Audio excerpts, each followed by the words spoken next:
Welcome back to the What Podcast. I'm Barry. That's Russ, Lord Taco, and Bryan. How are you guys doing? Doing well. Good to see you. Doing great. Doing great. Good to see you guys. Man, what a beautiful week we've had weather wise. We've got so much to talk about. None of it, I'm going to say, is earth shattering. I'm going to have some fun. It's been such a pretty week. Bryan, I know you got to go down to Atlanta and see a great baseball game. That had to be pretty awesome. Yeah, April games in Atlanta used to be a staple in my life. There's, hashtag my month, best month ever. I do this annoying crap here locally all the time. But it is true how much I do have fun in this month. And Braves games used to always be a guarantee. There was going to be one every April, and that has fallen off the last, I don't know, half decade or so just because, things happen. And then somebody hit me up and said, "Hey, man, how about for your best month ever? Here's some tickets." He was kind of being a smart ass. And I was like, well, okay. Be a smart ass. Okay, really yeah. a really super cool smart ass. Ouch. And then me and my brother ran down there for the day. Nothing special. Did run into a very cool minor mini kind of celebrity, which we'll go down that road here in a few, and I'll get to that here once we do that. That actually kind of falls in line with what we're talking about. Did you but run a fantastic weekend. Did you run into Daniel? I did not. Rubus Daniel did text me shortly after you did, like, "Hey, we're here." I was like, "Well, I am about to Cartersville, so this day is over." He sent me a text and said, "I'm pretty sure I just saw Brian Stone," and I said, "Well, you probably did because he's there too." Did. And, He said, "I think I saw you." And the thing about going to a Braves game is everybody looks the same. It's kind of like going to Bonnaroo. Everybody's wearing the Braves gear, so everybody looks like pretty much the same. And then when they were playing the Guardians, don't call them Indians, they have the same colors. So every single big Indians fans, Guardians fans all across the country, and so they're everywhere too, except they all look the same. So I bet he didn't. I actually see. Well, last if week you're ever, go ahead. I'm sorry, Russ.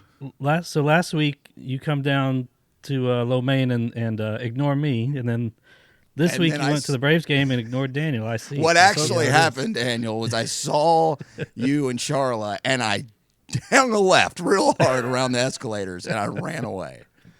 Well, if you're ever unsure if you're seeing celebrity Brian Stone out in the wild, he's the guy in the socks up to his knees that look like he pulled him out of a laundromat from 1979. Yes, I've been wearing stupid-looking socks way before everybody else was wearing stupid-looking socks. And he's proud of it, too. I am, damn it. Now it's cool. I fade in and out of fashion, Barry. I fade in and out. Hang on long enough, man. It'll come back around. I know. It always does. And Rush, you had Bugapalooza. I mean, the weather has just been glorious. So I'm hopeful for mid-June. If it can be anywhere like what we've just had, it'll be awesome. Yep. This is a good preview. I love the weather. All right. So you mentioned the celebrity thing. I got to go. Now, you guys know me well enough. You make fun of me. I'm that guy that once I get home, I'm not getting off the couch. It takes a stick of dynamite. Turned into that guy, and I said I'd never be that guy, and that's turned into me too. But I saw a thing come up here in town. May Pang was coming to town. Now, I don't know if you guys know who May Pang is. Mm-hmm. I could very easily play the smart guy here and go along with this, but I'm not going to do that. I had no idea who May Pang was until I saw your post, and then a local guy who's a Beatles mania fan, music guy, Ryan Oyer here in town. Yep. He made it happen as well, and then one or two others, and they were all Beatle crazies. Yeah, And so I was like, okay, so what is this like? Yoko Ono's like stepsister or something? Like, who is this? And then I did all the research, and I now know, but I didn't before that. Yeah, so I read this book, I don't even know when. Look, so put it this way. In my family, when we get together for Thanksgiving and Christmas, there is always 15 to 20 minutes of Beatle discussion. It's been that way since I was born. That would My annoy two me older so much. brothers are fanatical. They had the Beatle haircuts and the cardboard boxes in the driveway. Yeah, They I saw get the it. Sullivan Show and our musicians because of it, like tens of millions of other people of their age. I mean, you have no idea. I'm looking around my room. It's Beatles, Beatles, Beatles, Beatles. So, Yeah. 1973, John and Yoko are having skids, and she kicks him out. Well, May Pang was their secretary, and they moved to California. She goes with him. They end up having a relationship for 18 months. They're hanging out with Harry Nilsson. You know, Harry Nilsson, without you, can't live without you. If living is, can't live if living is without you. Do nothing but party, drink, get in the paper. It's, you know, it's amazing. But even my wife, it was funny. She was like, "Why are you going?" And I'm like, "Well, first of all, it's a Beatle. This is as close. You know, anytime I can get anywhere in the same room with anything Beatle, I'm going." Yeah. Yeah. Yeah. And my older brother Mike is the same. And I said, "So we going?" It was at Arts Build here in town, which is a fundraising organization. Really cool. She's a photographer, so she had all these pictures of John that she had taken. It was really cool.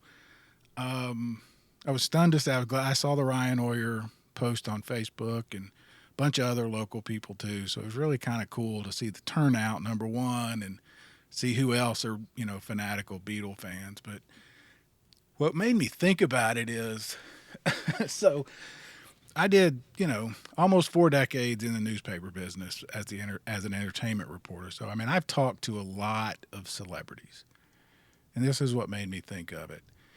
I always make the joke that I never wanted to go Chris Farley. You know, we all know Chris Farley on Saturday Night Live. with That Paul was McCartney. awesome. That was awesome. Yeah. Remember when you were in the Beatles? Remember that time? Yeah. Remember when you were in the Beatles? That's good stuff. I mean, even you don't even have to be. A lot of different age groups still know that throwback. Right. And so, I mean, I had that happen to me. I got to interview Brian Wilson on the phone, and I was petrified. I would have trouble for a lot of different reasons, but one of them being such a fan of Brian Wilson. Oh, my God. I was petrified. I called my brothers. Typically, I wouldn't. But I knew if I didn't, and I didn't ask the right question, they would give me shit forever. Yeah. So I was like, you know, what's the question? And they had nothing either. They had nothing. Yeah, what do you ask Brian Wilson? Other than, why is Mike Love such a, you know, putz? Yeah. And I got one good answer out of Brian. I said, when did you know that it was for Pet Sounds? I said, when did you know that it was special? And he said, when I heard my brother sing God Only Knows. And I was like, cool. All right. I'm good. Yeah. Everything else was grunts and groans. And so anyway, we get there, and it's pretty laid back. It's pretty cool. Glad we're there. She's great. Her photos are, you know, they're high-end dollar. They were a little out of our price range. So we ended up, both of us, we get a signed poster. Oh, nice. And a cool, nice little vinyl sleeve I've never seen before. And Barry, sorry, I think you already said, but I might miss. Was she pushing a book or an art gallery or both? Well, see, that's what I didn't quite know. So Or a I film? took this book, which I knew she wouldn't sign because I know how these gigs work. She's there to sell. Yeah, pictures. sell stuff and sign it. Right. And so I asked James McKissick, who runs Arts Build, how she got here, and it's a friend of a friend kind of thing. It's just so random for her to be in Chattanooga in a small little space. Blindsided me. I had no idea. Absolutely. Yeah. But so first of all, Mike and I were both like, man, are we going to go? Because he's about as bad as I am. But he'll get in the car and drive for a concert out of town where I won't. But we went. She was great. And we, you know, I had all these questions. I wanted to ask about Nilsson. I wanted to ask about John, of course. Yoko, what it was like. And the point of all this is we get to the table, and the 3 people before us dominated the conversation. One woman wanted to talk about being in Manhattan visiting and where's a good place to eat. Oh yeah, like, it's are not you like kidding? there's not 1,000 resources for that. There's Yeah, 20 sure. people in line, and you this is a good idea in your mind. This is the whole reason I do a podcast every week, Barry, is Oh, to my talk about the God. human condition. So I was like, wow. And both Mike and I just stood there like dummies.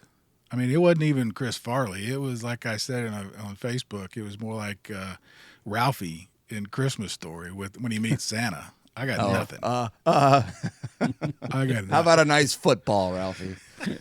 Mike finally, he there was a picture of John from Walls and Bridges of him sticking his tongue out, and Mike was like, "Was that your idea?" And she told the story. So, and then she asked if we had seen the documentary, which is the point to your question, Brian, why she was in town.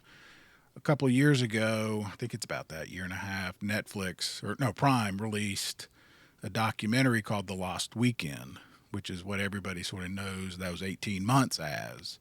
That's really, really good. So can recommend everybody to see that. It's funny. The other night, Kelly was like, "What do you want to watch?" And I said, "I know, because you're getting ready to go to sleep. So I'm going to watch this documentary." She watched the entire thing. It's that good. Wow. It's, if you like Beatles, if you like history, you like music, it's really quick. It's 90 minutes, but it's quick edits. The dynamic of John and Yoko certainly is one of the most, I guess, fascinating would be the word to use of rock relationship, at least modern history anyway. And I was shocked when I saw, or I guess I was surprised by all of it because I didn't know any of it, that Yoko, like, this was like a sanctioned thing with John and May. It was like, yeah, here, John, y'all go do this for a little while. I'm like, my God, that was, I mean, I know it was 60s, but it's still the 60s. Like, now I would get it. Like, it would make a little more sense because people are freaks. Even May, when she was talking to us, was like, everybody thinks she arranged it. That's how it was written when I read it. I don't know. No, you're right. You're right. Everyone thought that. And it wasn't that. The arrangement was more that May would go out and be his secretary and take care of him. It was not go be his girlfriend type of thing, even though that's why I always thought it was. That's the way it reads. Yeah, anyway. That's the way it was presented and sold. But she says no. So anyway, it just it made me think. I'm the last guy in the world.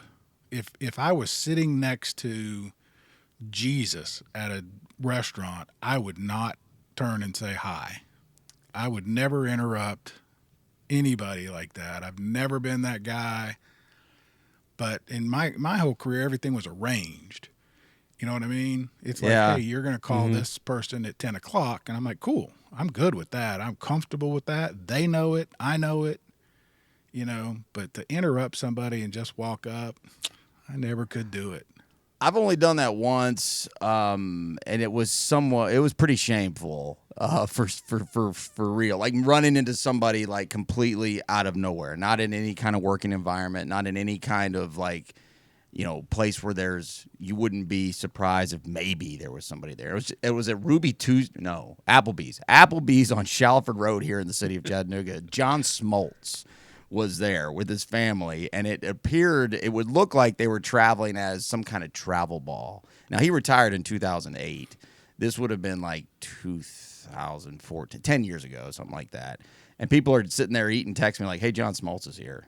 And I was like, y'all are crazy. And I grabbed a baseball, and I went to Applebee's, and then I went to his table and asked him to sign the ball. And everybody at the bar was talking about it. Like, as it had gotten around. I mean, he'd been there for a little bit as a big table. And it was like, should we go? Should we go? Should we talk to him? Who's going to do it? And I was like, I'll do it. I had no shame at anything at that point. And I walked up, and I said something along the lines of, John, I would never live with myself if I didn't ask you to sign this ball right now. And he did it, and he looked annoyed, but it wasn't too bad. And then I set the trend. The whole damn bar all started walking over to his table. See, that's part of it. And I got the hell out of there, and I was like, what have I done? Never again. I'll never do that again. Man, so this is the reason why I wanted to talk about this, because I've done both. I mean, all right, I'm going to go ahead, and you guys are going to kill me for this, because I can't believe I did it. But, Jim James in My Morning Jacket is my favorite current touring band. I do know that. Yep. Got to have him on the podcast 2 years ago. Yeah, great show. Bonnaroo was having them back. They were releasing the live album from that epic 2004, right? 2004 show in the rain. Russ, I mean, one of the best interviews of my life. Not just for this podcast, right? He called us from what, Belgium? Yeah, he was way out of the country, somewhere in Europe. I think Belgium is right. And wherever he was, it looked like he was like in a void because it was he just, looked like he nothing but was black. in he looked like he was in a closet or something. Yeah. I remember that show. But he talked about, I mean, he was so open, right? Mhm. I mean, he talked he was about so friendly. his mental stability and how standing there on that stage barefooted in the rain, that if he died, he would be okay with it. I mean, So obviously I'm a huge. So that Bonnaroo, it's late. It's 11:30. I'm in basically pajamas because it's cold. And I thought, I'm going to go to the media area tent. And I walked in, and he's being interviewed by the girl who's doing the live The Hulu stream stuff. Hulu stuff. Yeah. And he walks right by me. I'm talking 18 inches. And I never said a word. And as soon as he was 3 feet away, I was like, you will never in your life have a better opportunity to have just said, hey, man, we were on the phone together 2 weeks ago. Mm-hmm. Hi. You had a perfect reason to say hi, too. I just froze. I was so caught off guard and just not in that headspace. And that's a legitimate, I mean, you're in a position in that environment. There's nothing at all taboo or wrong with that at all. But, he probably talked to a lot of people 2 weeks ago, Barry, I mean, that's what I would be thinking. My first thought would be, hey, we talked a couple weeks ago. Oh, yeah? You and 10 other people. Which one was it? I don't even remember who I talked to 2 weeks ago. I know. I've always sort of said, and I don't mean this as flippant as it sounds, but if I feel like it's a moment that they felt like they had some sort of personal interaction, they don't have to remember my name or anything, but not just I'm one of 5,000 people in a line getting an autograph. That doesn't do anything for me. I probably have 4 autograph pictures in my office here.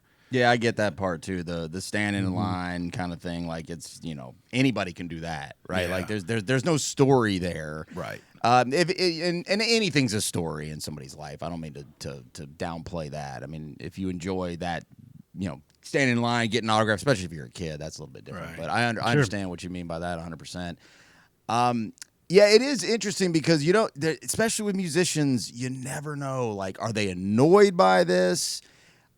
Or are they excited by it? And occasionally they are excited by it, maybe more than occasionally. And and when they are, you can usually tell. Yeah. You can usually tell, and it is so satisfying because when you just feel like someone just keep waiting for you to get done. Yeah, I don't even necessarily blame somebody for being that way. A lot of these, talking about the musicians, a lot of these interviews that are set up on formerly more traditional styles, print and radio, those guys are on 15-minute blocks. Yep.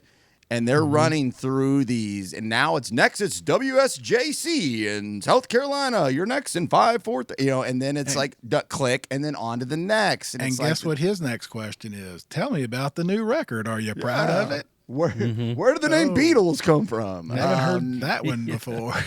And these guys, and most of the super professionals that know this, that are in this world, they know what they're doing and they play it. They play Absolutely. it up. But there are times when you can tell, and I've been on a few from a production angle more than the actual host with local people here, where it's like, man, this is fun because they're having fun. You've had the same guest that we've had, Paul Janaway.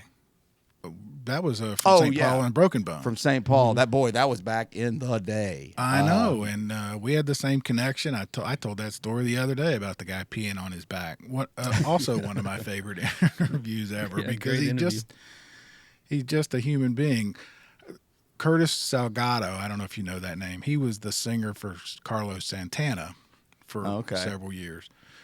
I didn't get to interview Santana, but I got Curtis. And he was unbelievable, so much so that I actually went backstage and saw him across the barge there.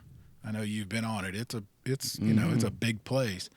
And I yelled, and I'm like, "Hey, it's Barry. We talked the other day, and he was like, oh, and he came over. You have those connections. Lucinda Williams that way, who I was petrified to interview because I just thought she could be kind of persnickety. But she was like, I don't have to go anywhere. You want to talk some more? Do you not have any more questions? I was like, cool. She's like, this was like a conversation. It wasn't like an interview. And I'm like, well, that's what I try to do. But that's a dream, and I don't have a ton of experience with big names, a lot of middle to lower level names. What's his name from that we all did at Moon River? From Judah and the Lion. Judah himself. Oh, yeah. Judah, yeah. He was great. All that stuff is rapid fire, and we're moving, and just like that. That's a really. I don't want to act like it's difficult, like we're having to work hard, but it is a difficult environment because you don't really know where you're going to be every few minutes, and you got to be locked and loaded and ready, and you're conditioned to move fast in everything you're doing. Move fast. Let's go. That dude would have sat around and sat for an hour. It would appear. So. Yeah. Totally enjoyed the conversation, and that was cool. So you never know when you're going to get that because they don't let you know in advance. Hey, Barry, this guy actually wants to talk to you, and this guy doesn't. There've been make them sound the same. Yeah. Well, it's funny. I won't name names, but I know several reporters who always like to say, I like to ask different questions. I'm like, really? Well, that's a good idea. I never thought of that. Nobody thought of that. Yeah. What a revolutionary move in your broadcast career. Yeah. So, there's that. So that part never made me nervous because I think the other thing for me is to not have – I always hate when you can tell that the interviewer has like 5 questions written down and they're going to get to all 5 of them. Mm-hmm. I'm like, if the first question leads us down a road that's really interesting, that's where we're going. Well, and that's what separates the men and boys and the reals and the not so reals and the people who know how to do this. And that's the people who have the positions to do that, to do this kind of things, have these kind of conversations, these kind of interviews, whether print or online content, however the content is distributed. The difference in the person that can just write down the questions or the person who can flow with it and create it as it goes. That's an ocean-sized difference. Yeah. But those same people work in the same buildings right next to each other. So, like, the qualifications for getting those jobs are pretty close to the same. Yeah. You don't have to prove that you're great to be able to be great. You just have to prove that you can communicate, that you can handle the pressure. After that, it takes a very special person, which I don't believe I have it in me to the level I wish I did, to really be like, okay, that first one, we're going to go down that and we're going to splinter off of that. Man, that's tough because you got to be listening, thinking. You got to be, your brain's got to be really put together well. Well, yep. Takes some talent. I'd like to think that's what I do, and that's my intention because I can't even tell you how many times it's like I didn't know that was going there, but like Jim James, I didn't know that was going there. Did you? Russ, I had no. Would have never imagined. No, he would say, those are the best. To die. Those are the best, but really, when that's the hardest part, that's the part you got to focus the most on. It's still a pretty easy gig, Yeah. Oh, we're still not laying brick, but ditch. Yeah, I want to. So those are the Jim James one is one of my most embarrassing. One of the best, and I'll tell this one and then we'll see where it goes. But because I'm basically shy that way. I'm not a walk up on the table type of guy. So I went to New York for some Disney film. I can't even think of what it was. One of the Disney cartoons. It was a junket. They David Hyde Pierce. Anyway, it doesn't matter. It was a big movie, all kinds of stars and celebrity, and they were going to have a dinner in Central Park after the interviews. This is how dumb and naive I am. I've never been to New York, and you guys will appreciate this. I'm thinking chicken dinners on a park bench from some local deli, right? It's just they're going to. I wouldn't know what to expect either. That sounds pretty good to me. I'm thinking, I know it'd be fine. Yeah. But I was staying in a nice hotel on Central Park, room service, eggs Benedict was like $45. So I'm thinking, "Dang, I could get dinner in the room and watch TV." And another reporter was like, "No, come on, you got to go. You got to go." Anyway, long story. We get on this bus. We pull into Central Park. The sun is setting. They've got tents everywhere, linen tablecloths, carving roast beef, any kind of liquor, beer, whatever you wanted. And now I know Disney does things pretty first class, right? Yeah. So I would guess so. I would guess so, having very little well, they've experience flown with all anything these Disney. reporters from all over the world, just to put it so. Sure. So anyway, I get my big plate of food and whatever Heineken, high dollar beer I think I want. And I sit down and I introduce myself to the three people. Then the two of them were the co-hosts for South Africa's version of Entertainment Tonight. And the young woman was Nelson Mandela's niece. Wow. Okay. Wow. All right. And I'm like, yeah, I almost went back to the hotel to watch Three Stooges episodes. Seinfeld. And I swore never again, never say no. So Never say no. Yeah, you never know who you're going to run into, when you're going to run into, and how. That's where I try to continue to talk myself off the ledge, out of the house, off the bed ledge, off the couch ledge, is that you never know who you're going to run into. And like yesterday, perfect example, I'm hanging out at the ballpark, and I guess I kind of got two roads on this one, but I'll just start with who it was. I'm getting close to leaving. It's a full day of meaning full house. It's big crowd, but not a uncomfortable full crowd. And so we're just kind of hanging around in the Battery, my brother, and if he wasn't in his tux, I don't know if I would have recognized him immediately. But every Sunday in the seventh inning, Timothy Miller sings "God Bless America," and he comes walking down the street right out of the side of the building. This was in the 8th or 9th inning, and so he just gets done singing "God Bless America," and he's still in his tux. He's walking. I'm like, Timothy Miller. yeah, Opera, like one of the most well-known opera singers in the city of Atlanta, and it might be because he's on TV with the Braves and he does commercials, but he's not a celebrity. But I'm just like, this has just made my day. Yeah. The Braves are winning in dramatic fashion. We're having, I'm with they're drinking and people are having fun, and I'm like, I just got to take a picture with Timothy Miller. Like, who the hell is Timothy Miller? Okay. And I was like, well, let me tell you all about it. And it was so cool. Yeah, so this is where it's weird, and this is where the whole May Pank thing freaked me out, because in that environment, I would think Timothy Miller wants to be recognized by Braves fans. He did. Right? I mean, Well, if he's walking around in a tux around the stadium, yeah. after just singing, right? And same with May, she was great, but I just froze, and I couldn't tell you why. You both know our campmates, Mike Dewar and Denson Lee. Mike, this fascinates me. Mike has run the best music venues in town for 40 years. Yeah. Right? Yeah. The venues that have come and gone, and ones that are still, up and going now. And he's still doing it. He is the biggest gate crasher I know.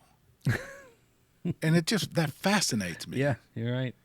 He's that guy. I would need a little backstory on this, Barry. Oh my God. He and Denson, these are our campmates. They have more stories about going to Bonnaroo and talking their way backstage, walking their way backstage, into nightclubs from New Orleans to New York. I believe that with Denson, because he's a "Do you know who I am" type. Act like you've been there. He's got the whole ninja Godfather stuff. I get that. They have these great stories of, turning around and being on the bus with the dead or fish. Well, I don't even, somebody just talked their way in. Yeah. And I remember asking Mike, I'm like, you make your living off of tickets, gate sales. And you do this, how do you feel about it? And he laughed and he said, one of his favorite stories, some 17-year-old girl, and I don't know who the band was, but he knew of her, kind of knew her because she was around. She'd come in at lunch or whatever, probably had an older sister, and she really wanted to see this band. And she came to the door all made up, trying to look old, and he's like, I can't let you in. And she left. And an hour later, she came back in a whole different look. Hey, walked that's up. a nice move. Yeah. And he was like, I got to respect the play. Hey, but that's if you that's hard work. If Yeah. you get caught, you're never coming back. I'm gonna pretend to get busy for a second, real quick. Yeah. And if you get by me, Right. then we'll just have to deal with that I later. just thought it was so funny. But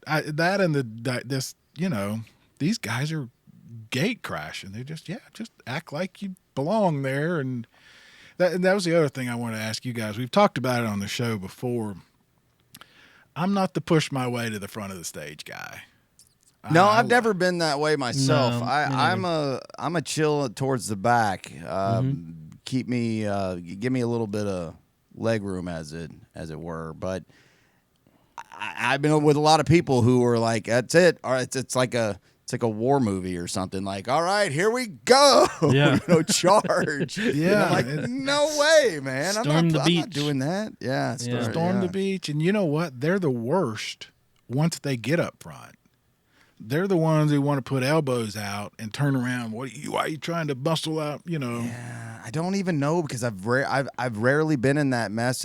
Even at my youngest and at my most inconsiderate, I still didn't like that life. I've only been in the pit at the what stage one single time. One time in 22, 21, whatever it is years, and that was for Catfish and the Bottlemen at 1:00 on a Saturday because nobody else wanted to be in the pit. You went in. I think I can do this. I think I can get in. I was like, boy, this is awesome down here. I've never been because I don't know. It's just never been That's me. important to me to be able. It's almost status symbol like with a lot of people. I ride the rails, the rail rider. Yeah, you hear that a lot. Are you kidding me?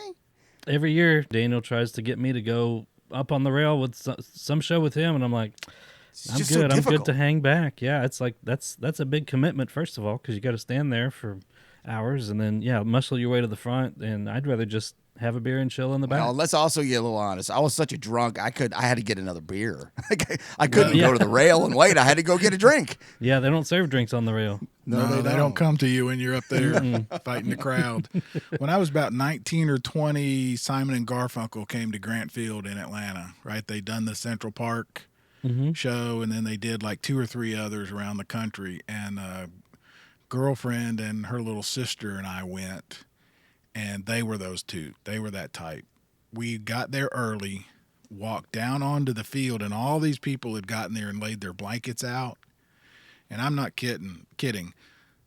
Janice found about this much space that didn't have a blanket on it, and the 3 of us stood there for a half hour while people just called us everything you can imagine. Yeah. Because they'd gotten there early and got their space, and I hated it. Yeah, there's a lot of territorial issues there. That's another reason, I guess. I don't, you don't own this. Neither do I. Who's in the right? Where's the right of way here? I think subconsciously, once upon a time, just realized that's not a life that I want to live in. Trying to battle that kind of stuff. I guess just as we're talking, that memory came back, and that's probably why I don't do that. I hated that then. Of course, once this concert started, everybody stood up, and it was great, and we never had any more issues because we moved even closer. But that's just I'm not. me. I'm certainly not one to be shy to get closer once a show starts and move around. Certainly, but being on a rail, being up close, and being in the pit has never been that important to me, especially if it takes a lot of work to do it. Like, this is already a lot of work, Right? man. I'm already working my ass off this weekend. And I don't mean work. I just mean just trying to get through every single day. And now I got to battle to maybe be See, y'all let me know how it went, and I'm sure I'll have just as good a time as you. And there is a certain level of the ignorance is bliss thing. There's a certain level of if you just don't know what you're missing, that's fine. There's Yeah. some things, and I've used that at Bonnaroo with different levels of access that some of you have even had way more than me, and many of our others, co-founder of this show, asshole Brad Steiner, who just got to have everything, man. He's got to be Mick He's Jagger. got to be up front. If he's not Mick Jagger status, then he ain't doing it. And Yeah. it's like, man, you're killing me, dude. See you later. I promise you we have just as much fun today. And part of that is I've never allowed myself to, or well, maybe even allowed's the wrong word, but I've never let the opportunity come to fruition to be able to do a lot of things that I probably could have, but I don't know what I'm missing. Yeah, And no. I'm good with it. I'm with good. you. I've I'm never quite stood on comfortable. the what stage. People find that to be strange, actually, because most everybody I know has been up there at some point for a show, and I've I've never sat on been. it. I've stood on it in the off season, but I've had opportunities. I'm not going to remember who it was. Brad would kill. He to this day he's still mad at me. He had me on the stage for, it wasn't Coin, it was somebody else. Yeah. And he had me on the stage for them on the what, and I was like, I don't know, man. I'm a little tired. It's like, you son of a bitch.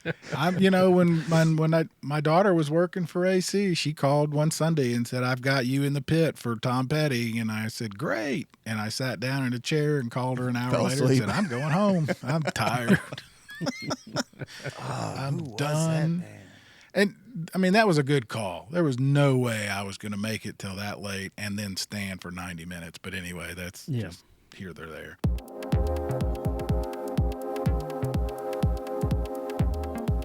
All right. Well, this was fun. We all have these stories. The other thing I want to say, and this stunned me, the people that I work with now, I made the comment, I was talking about somebody that I'd interviewed or something, and every one of them said, "I don't think I've ever met anybody famous." And I was like, how does that even happen? I mean, we all stumbled across somebody at some point, right? You would think on accident, and when I was, we just throw some notes out there before we go to do recording. We're never exactly sure what we're going to do, and I was going through my head list and maybe actual real paper list and or online anyway. And I haven't met a whole lot either, and I haven't been around. I've been around a lot of mid to lower level, and celebrity wouldn't even be the right word, just notable people, like a Timothy Miller yesterday. Nobody knows who he is. Isbell. Yeah, well, Isbell, but nobody knew who he was. That's my only claim to any famous person of being around was Jason Isbell back in drunken days 20 years ago when he'd come to Chattanooga and we had mutual friends and we'd all get drunk at the bar. I could have been anybody else in the world, right? But honestly, I'd rather have that moment. It's a better story. Than I stood at a table and got an autograph. And I asked him how, did Yeah. the show go in Augusta last night or something. Yeah. So I have a few of those, and really any, the thing about Bonnaroo, as far as running into people, you can do that everywhere. Like I've run into Mike Gordon, the bass player for Fish, out in the middle of the field when Fish wasn't playing. He was probably playing with somebody, but Fish wasn't there. And so they discuss. If you remember the Mumford and Sons video from about 5, 6, 7 years ago. Right when they went electric, they plugged up and they had that kind of rock album, and they made a video. They were dressed up in like chicken outfits and big onesies, right. That Russ wears all the time, and they're running around Centeroo, and they filmed a video doing it, and nobody knew it was the biggest band in the world at the time, Mumford and Sons.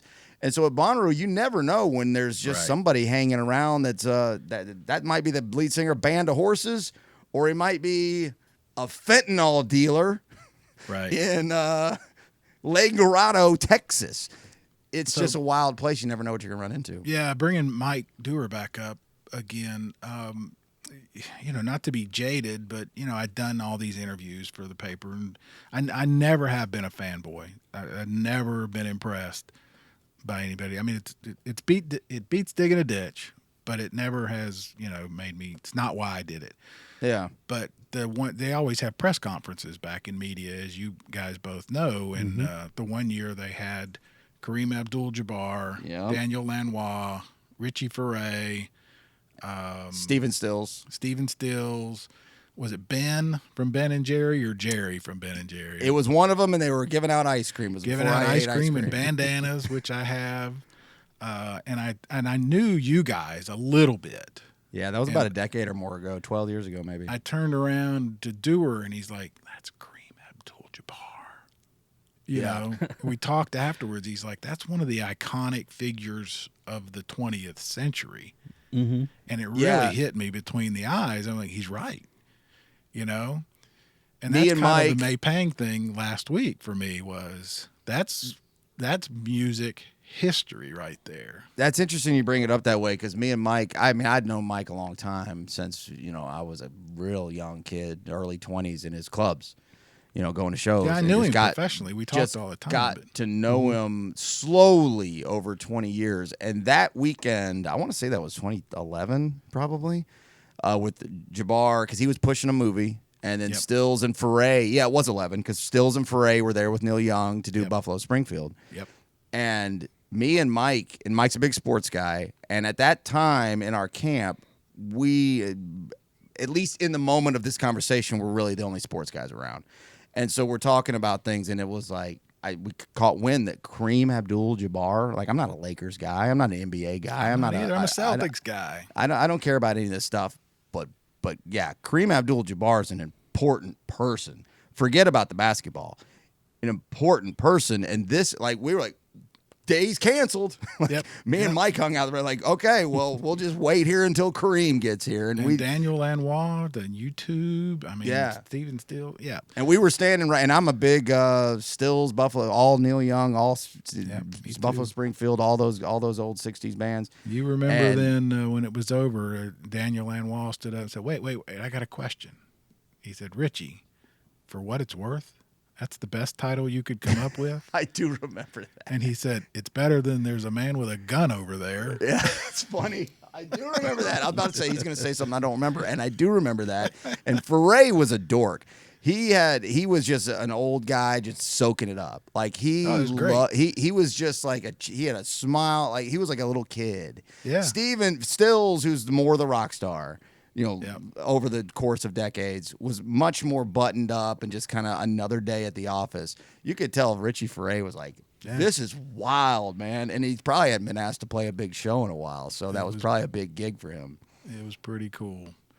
Ross, we've been talking over you, man. Who's your tongue-tied celebrity? I don't really have many, or probably none at all. I can't really think Besides of many me. that I've. Well, yeah, obviously Barry and Brian. You know, Well, Brad I get Steiner. tongue tied. Yeah, New with the York's guy. radio's Brad Steiner. Yeah. All right, so we got a little bit of news. Okay. Go ahead. Never mind. I did it again. I'm talking over you. What do you got, Taco? I remember the first Moon River that was in Chattanooga. Lizzie was playing, and she's one of my favorites. And we were hanging out in the media area. I think we had just done an interview with somebody back then, and she was off to the side, just kind of chilling. I think she'd just come off her set, and I was like, I should go up and say something to her, and I never did. And that's the one I regret. Just not just saying anything. I didn't have anything to say, but just when Then else you am I gonna probably get that shouldn't have. chance? Yeah, I Then mean, you you're probably probably right. I would have probably, made an ass of myself or something. So, And that's probably where good I've that been I didn't. countless times at these festivals, so many times. I mean, I was standing right next to Kareem Abdul-Jabbar, didn't say a word. I mean, because that was not a position. That was you evaluate the situation you're in, and generally, I always come to the just, you're supposed to be here as much as they are. Now that's let's not get too far ahead of what I'm trying to say here. I'm just saying last year we're all in spaces we're supposed to be. Let's act like it, and that's kind of how you're supposed. That's how you're last year, supposed to. Sheryl Crow,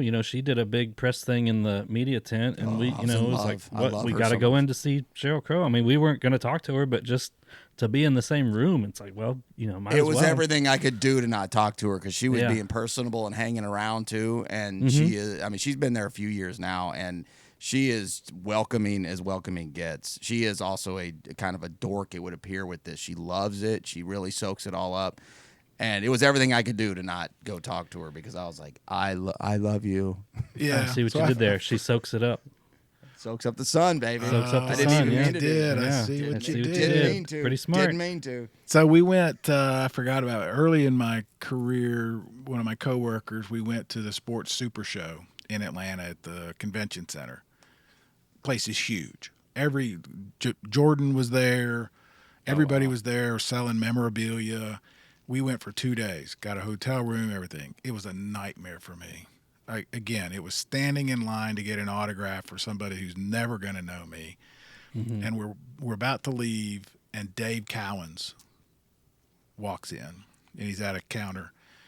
And I said, Stump, I'm a Celtics guy. I love Dave Cowens. I love Havlicek. He's like, I don't think so. I'm like, I got to go ask. And I go ask him for an autograph, and he leans over and I said, do you mind if, signing this book or whatever? And he said, why would I do that?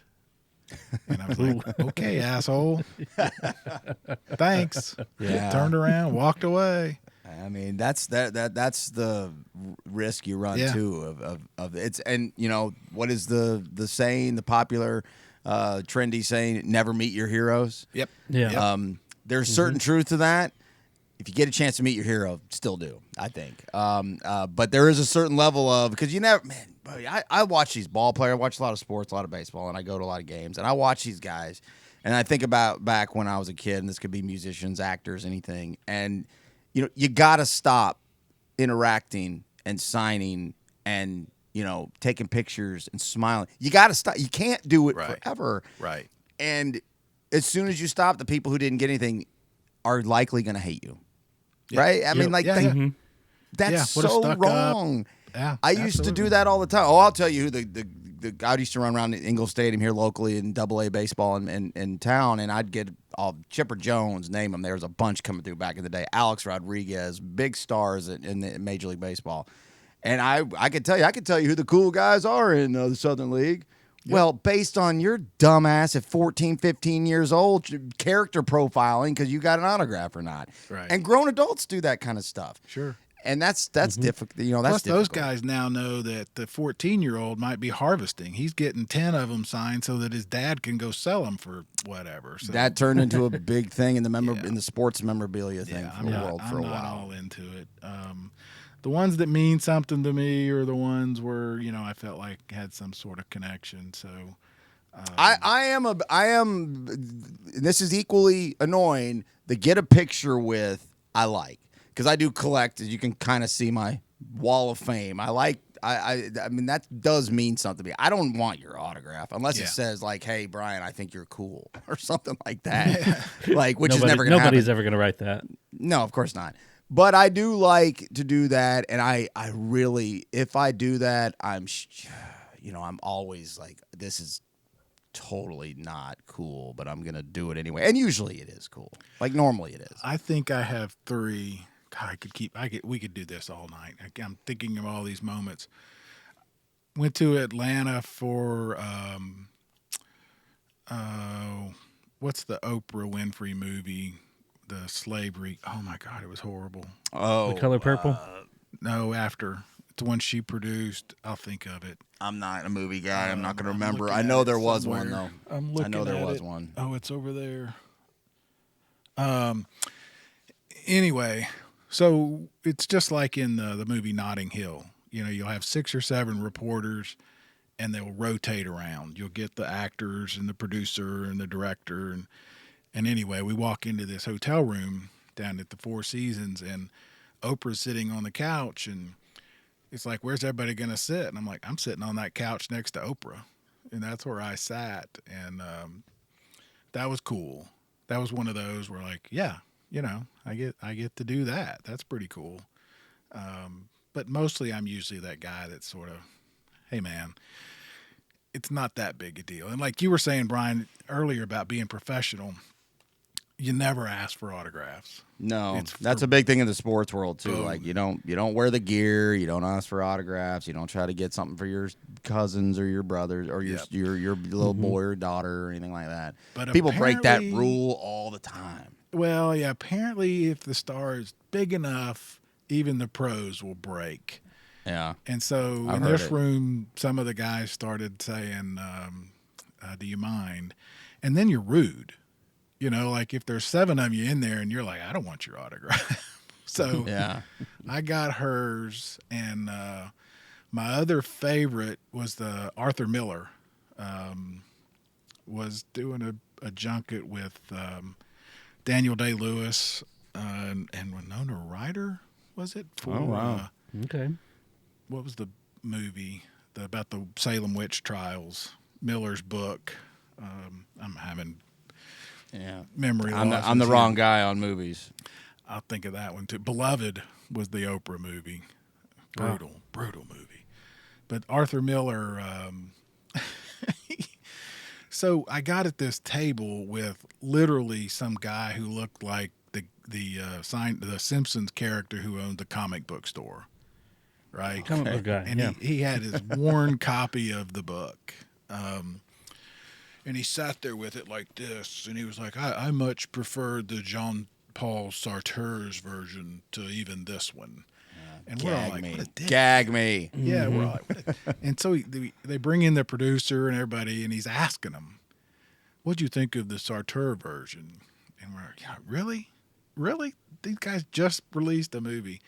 And Miller comes in last, and he sits down, he's got his elbows on the table, he's looking like this, and the guy is to his right and says, what did you think of the Sartre? And Miller said, I thought it was shit.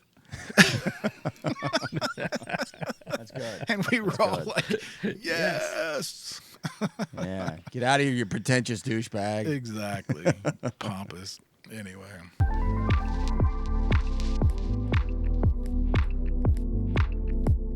All right, let's do some news real quick. Festival came out with a fairly lengthy observation, I guess we would call it. Yeah, it was really just on Monday, just random stuff from that account. I always keep an eye on it, and I guess it was probably started from somewhere else of a thread. Trying to pull it up now, but basically just saying people are buying tickets to these festivals in advance. Yep. And Yeah. a lot of these relied on that, and most promoters relied on early sales tickets. Sure. That's as old as the concert industry, but more and more that's becoming a thing, and it's a lot of these pauses and these different terminology. We've had a whole half episode talking about the terminology of it. Basically, we're calling it quits. We're pulling the plug, or we're canceling or moving. Panicking. Perfect. And a lot of that has to do with we're about to lose our shirt because we're not selling any tickets. And usually you don't have a big push in the last month. I mean, that's just not how it usually works. Right. Yeah, they know what their nut is, as they call it. They know what their break-even point is. And when they don't hit that with pre-sales or get close to it, it makes them nervous. And it's interesting, when you sent that to me, Brian, I was like, we here on this show basically reported the same. I mean, that's why, quite honestly, Bonnaroo had announced they weren't going to do single-day tickets, and then reversed that pretty shortly after. And from what I've been told, it has made a difference. It has helped them hit that nut more or less. But not every festival has done it. So yeah, it's, and while ticket prices are just absolutely skyrocketing, I looked at we'll get to South Star here in a minute. I looked at a couple outside lands in San Francisco, which a different world out there, but they announced their lineup in the last week or two, and it's it's nothing to get too excited about. It's fine, just like most all of them. $500, $600, $700. I mean, by the time it's all said and done, once you pay to park, once you pay to buy your ticket, starting around $500. I mean, when does this become a real problem? The dollars and cents of it. When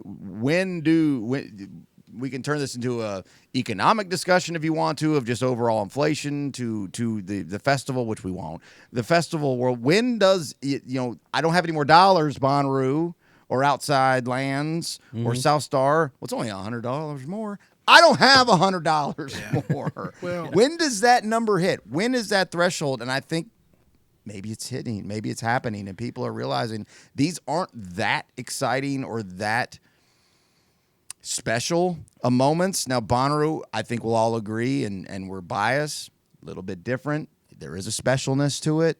There is a magic to it. I buy into all that, and I always have. Tell me Outside Lands oh, the exciting nature of outside. Like, shut up. Is it a good festival? Yes. Then you're going to go. If it's not, then you won't.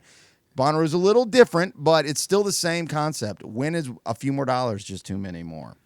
Well, first of all, Arthur Miller's play was the Crucible. There you go. I knew it would come up. Well, I had help with Google, but I knew I'd get it. I think it's a couple of things, Brian, and it's what we've talked about before because it's what I've heard from the people putting on these festivals. They're a little more concerned than just that. Economics, in theory, you can work around. They'll find ways to cut corners here and there, or they'll find ways to make add more value in theory.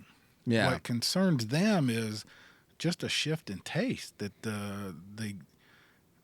a newer, younger audience, whatever, this isn't what they want to do. They want to do something else. They maybe don't want to go stand in a field or a parking lot for 8 hours a day to see band after band.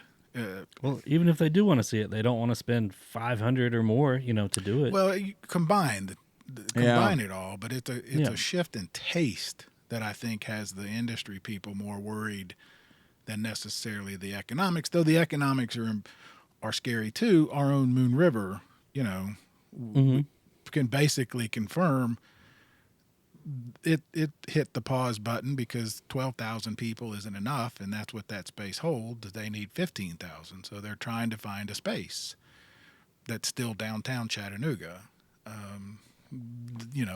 There aren't a lot of those, so it's a little bit of everything. Yeah, it happens as far as shift in taste and shift in trends and fads, and this festival thing is it's come and gone over the generations, but it's still always been something that the youth tend to really be allured to. Going back to Woodstock, kind of set the 1969 original festivals, kind of set the tone for the next 50 to 60 years as far as kind of creating. That movie really did it. The motion picture that kind of financially saved anybody who had any skin left in that game. That really kind of created something over the next 50 years, and maybe that's starting to wear off into this century. Which maybe. rolls around Maybe. to South Star, which is the complete opposite story, where you've got a mayor and some city leaders in Huntsville, Alabama, of all places, which Yeah. perception-wise, for people who hear a name with "ville" at the end of it in Alabama, Yeah. that's what people used to think. But that's Yeah, where they don't NASA say is. Huntsville. Probably it's more Huntsville. Huntsville, and that's where NASA It's is. the and outlier. It's growing, and Yeah, it's the outlier of Alabama. It's a Yeah, pretty this hip is not- place, and they are committed to bringing a festival to that part of town. And it kind of, to hear our friend Daniel from Real Rubus talk about it, Huntsville is a lot going for it, but where they're putting this is basically a park. There's not a lot around it. You're not going to walk. Like here in Chattanooga, where if you leave the grounds, you've got shops and restaurants and bridges and downtown and all of that. So a little bit of an outlier in that regard, but they want it badly. C3 and Live Nation was willing to work with them. The lineup came out Tuesday. I'm going. I'm going because it's close, and I also like the lineup. I mean, Same. anytime I Yeah. get to see Beck, for me, that's pretty cool. Yeah, I mean, Yeah. You've been to Huntsville some, Russ, right? You've been down there a little bit. I mean, Yeah. I've never been to that city as an adult, so I don't know the first thing about it, and I don't know if a thing about this John Hunt Park. Do we find that to be, based on what Daniel's telling us and what you know? I've Talk never was been to as a that hindrance? park.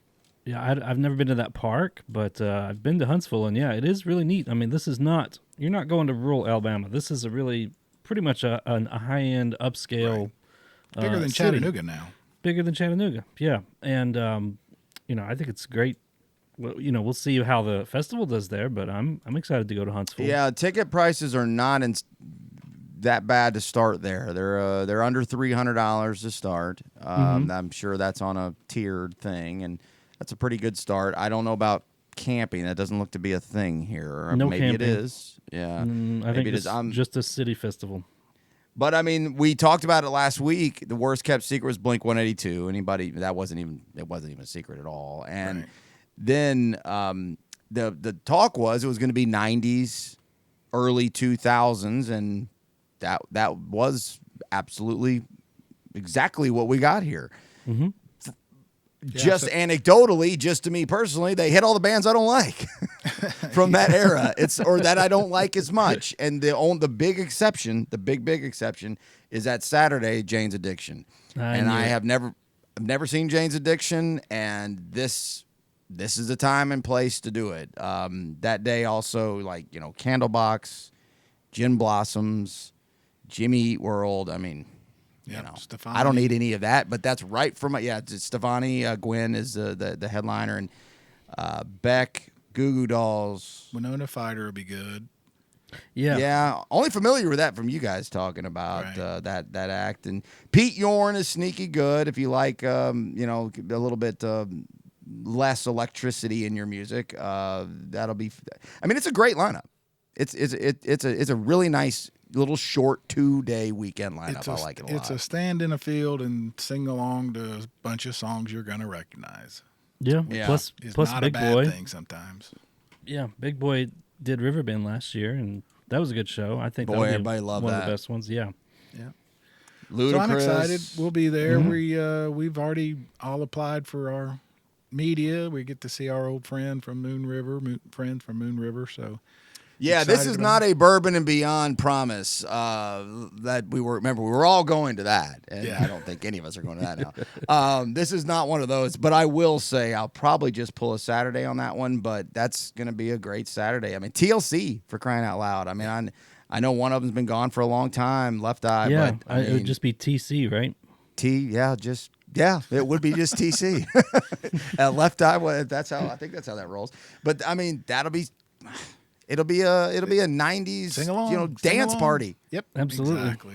Yeah. It'd be great. Juvenile. Jeez, I mean, it just keeps going. So, Yeah. Gin Jane's Blossoms- Addiction is my big selling point on that Yeah. Saturday. I always get Jane Blossoms mixed up with the Wallflowers, and I'm still not sure that those are two different bands. They are very much two different bands. Very, very, very, very much. And I've been a fan of both at different periods of my life. Yeah. Less and more at certain times. And I would watch either one of them play at any given time. All right, so that's mostly what I wanted to get to today. A little bit of business. We've gotten a couple of 3 or 4 phone calls, which we asked for last week. We if you got a bunch of junk to give away. I Yeah. actually started real Yeah. quick, guys. I started looking through because we're going to try to put together a cool prize pack, and to super fans, you'll love it. I mean, certainly. I don't know what it's going to be yet, but it'll be. And I started looking around. I was like, that could be nice, except I still want that. Yeah, I want that. Hold on, this looks pretty good. No. I like that. Yeah.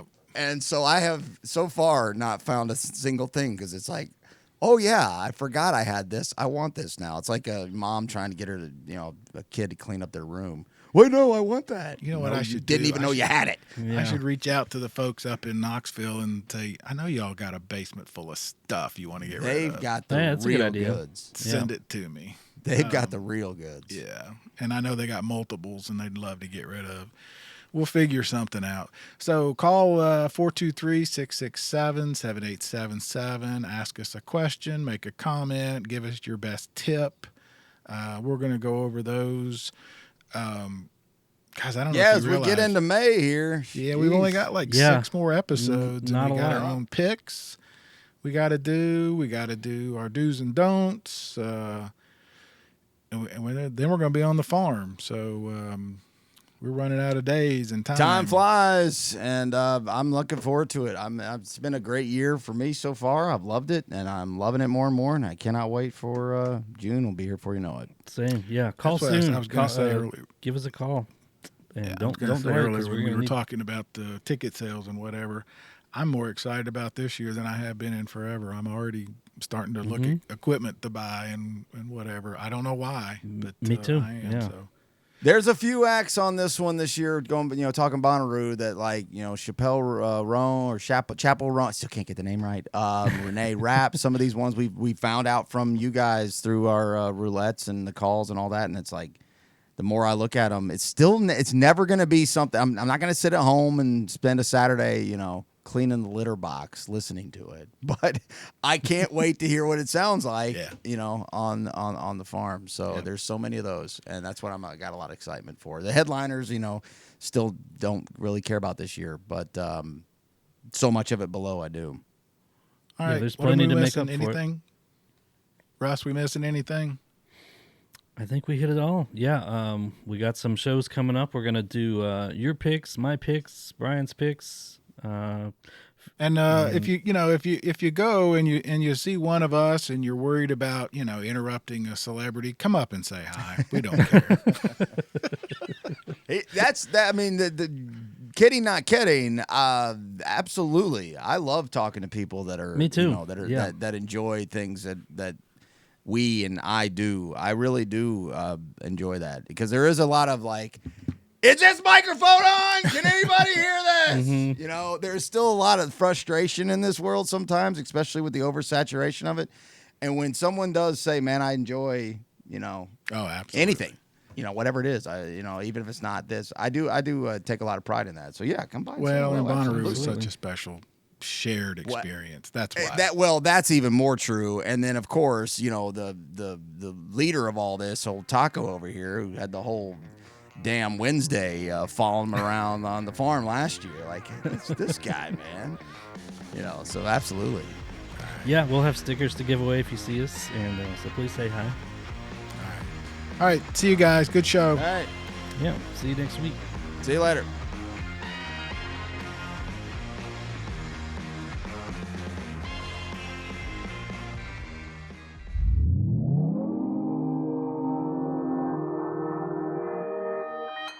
Consequence Podcast Network.